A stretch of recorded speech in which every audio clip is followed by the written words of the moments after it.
And welcome to 5 After 5. I'm Frank Cusimano. This is Corey Miller. We're going to hash over the 5 hottest topics in the sports world today. All right, first things first, it is opening week, Frank. So we have to talk about baseball and the Cardinals coming back to Busch Stadium. What's the thing that gets you most going for opening day? Well, I guess this is going to seem kind of corny, but when they start to play the music Yep. and you see Here the comes the Clydesdales, king. and then you look over and you see the Hall of Famers, I think the coolest thing is this.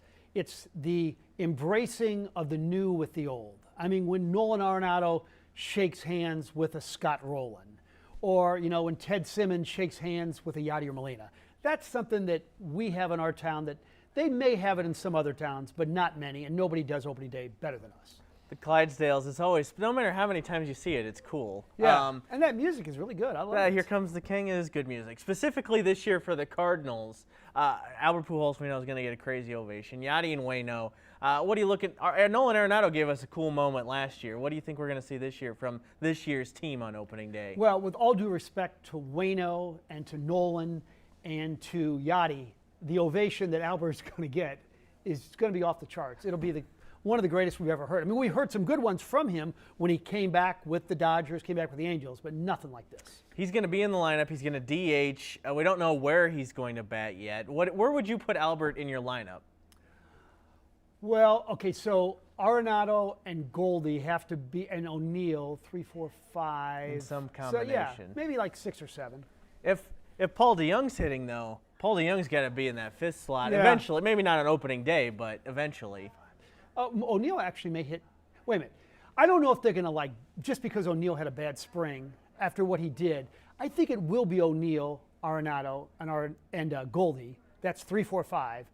And then you would go, I guess you have to go DeYoung at 6. I don't know. Maybe they go Albert at 6. There's a lot of interesting ways to do it. I think they might hit Goldschmidt second and lead Carlson off. Or do you still think they're going to go with Tommy Edman at the top? No, you can't go with Tommy Edman at the top. Yeah. Not after that spring where he had 1 infield hit and like 20 at-bats. And the on-base was already a question. You know, look, he's got that's one of the biggest mysteries of Tommy Edman, who I like and think he's a really good player. But for him to be a Stanford guy, to have all that hand-eye coordination, you would think drawing walks would be something he would excel in. And like he's adverse to it. Yeah. Well, I think this could be if you hit Bader and him 8 and 9, like we've been seeing in a lot of projections. I think that could be really good. You flip the lineup. There's less pressure on them. Maybe they see some more fastballs, and he becomes kind of a de facto sort of second leadoff guy if you flip the lineup. That's the way you may start it, but I wouldn't be surprised if Harrison Bader does everything possible to get out of that 8 slot. And, you know, Bader does draw walks. I wonder if he could end up in the leadoff spot, too. Definitely a lot of options for sure. And like we've said, if Paul DeYoung decides to hit, that changes the entire lineup. Wow, another thumper there. Wow. Let's talk about something else that everybody's talking about today. Tiger Woods back at Augusta for the Masters. I can't get enough of it. He's playing practice rounds. All the reports are just glowing that he is back to looking like he was, which you never count Tiger out. But after the car crash injury he sustained, I don't think anybody thought this was possible. No, we gush about athletes coming back from ACL. This is coming back from a near amputation 14 months before. It would be theater if he's in the hunt on Sunday. But even just to see him that Thursday, I think it starts at 10:34. I guarantee you there's going to be a lot of people calling in sick. And the production around America that for 4 hours from 10:30 to 2:30 Central Time is not going to be great because you have to take a peek. You just have to. Did you see the crowds for his practice rounds these last 2 days? Oh, my gosh. And, you know, here's the amazing thing is the second greatest player of his generation and probably one of the 10 greatest of all time, Phil Mickelson, is not there. Yep. And nobody cares. Nope. Nobody cares at all. Give me a name other than Tiger who you like at the Masters. I always one of thought these young guys? No, or? I think Brooks Koepka in majors and that course, you know, it's conducive We've to seen his him game. win up close here at Belle Reve. Yeah. If I had to take, you know, one name to win it, I just like him in big tournaments, and that course sets up well for him. Yeah. Nothing like the Masters. What do we got next here? Blues back on track. It's the Coyotes, but a win's a win, and they're looking a little better. Yeah, I think if you throw in the fact that 3 games in 4 nights and playing a lousy team, which has been the Blues' issues all season long, I think that's a great victory. And that second period is so explosive. I mean, Corey, when you think about it, of all the great teams in Blues history, the 2000 President's Trophy winning team, the 2019 Stanley Cup winning team, the team that had 10 guys score 20 goals or more, they had 10 guys. This is the best power play we've ever had. You can look it up. Percentage-wise, they are so explosive. That second period last night was awesome. So Blues got us feeling a little bit better, but it's going to come big time here when the playoffs roll around. I'm not totally off the ledge here. They're still going to have a rough go no matter who they get in the playoffs. Well, you know, Colorado's got a big injury issue with McKinnon too, and they looked invincible a month ago, and now we'll see. Blues showed us, just get in. You never know what's going to happen. We got to talk about Kansas and UNC last night in the title game. Why do we have to? You make it seem like it's drudgery. It is for me. I was watching, and I almost went to bed at halftime because I thought, you know what?